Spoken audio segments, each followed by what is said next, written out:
пайымдауымша, бұлар мынау қазақ қырғызбан соңғы ойын. Бұлар бұдан былай қырғызбан ойнамайды. Бұлар дәл осылай арамдыққа, осындай иттікке бара берсе, бұлардың арасы ол ешқашанда бір бітімге келмейді бұлар. Соны анау көшпенділерді ұйымдастырып атқан жүр ғой біреулер, ойбай қырғыз қазақты дос қылдық, достастырып жатырмыз деп. Оның бәрі әшейін, бұлай сырт көрер көзге солай деп айтып мақтанып жүр олар. Бірақ бұлар ішінара қазақ пен қырғызды әбден осы көкпар арқылы жауластырып, өшіктіріп бір-біріне, әбден соның әр нәрсенің шегі болады, соның шегіне жеткізді бұлар.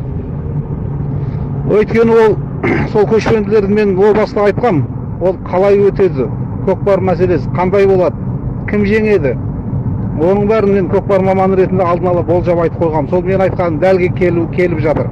Оны жігіттер жан-жақтан хабар беріп айтып отыр маған, соны көріп атқан жігіттер. Бұлар осындай арамдық, осындай иттік жасау арқылы ол қырғызды солай ұтып жеңіп жатқан болса, ол ел оған риза емес деген сөз. Бұл спорт деген әділ болу керек. Спорт деген елдер мен елді достастыратын спорт дейді. Материктер мен материктерді достастыратын спорт деген. Спорт әділ, таза, шынайы өткен жерде ғана елдер мен елдер достасады. Арада ынтымақ болады, бірлік болады, сыйластық болады. Бұлар сондай арамдық жасағаны, арамдық иттік. Ол ертең күні олар да соны еліне шақырып алып соны істегісі келеді. Одан кейін бұлар біздің текетасығыштар енді Қырғызстанға бармайды. Агар анығында осындай иттік қылып, арамдық қылып жеңіп жатқан болса, келесі кезек сол қырғыздар өткізеді ғой, көшпенділерді. Бізден бармайды ешқандай шабандоздар. Сол басы қасында жүрген атақты текетасығыштар да бармайды, бір балдарды жіберуі мүмкін.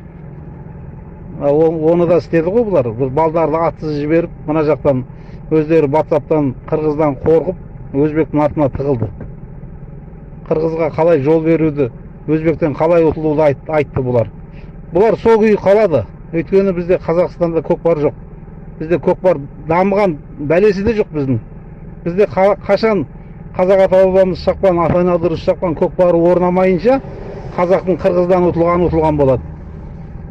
Қырғызбен ойнаған жерде қырғызға арамдық қылғаны, арамдық жасаған болады. Тек арамдық арқылы ұтатын болады бұлар. Нөмір бірінші әділетсіздік ол мына төрешінің өзімізден болуы. Мемлекет аралық ойында спорттың барлық түрінде төреші өзге елден болу керек. Бұлар барлығына өзімізден, төреші өзімізден төрелік етуде. Ол дұрыс емес. Мысалға қырғыз қазақтың ойынына төреші өзбектен болу керек. Немесе басқа мемлекеттен, басқа елден болу керек. Бұлардығы өзі білермендік. Бұл ешқандай да спорттың заңына сәйкес келмейді бұл. Сондықтан мен бұндай әділетсіздік жерге тұмсығымды бас сұққым келмейді. Бұндай әділетсіз ойынды мен қарағым да келмейді.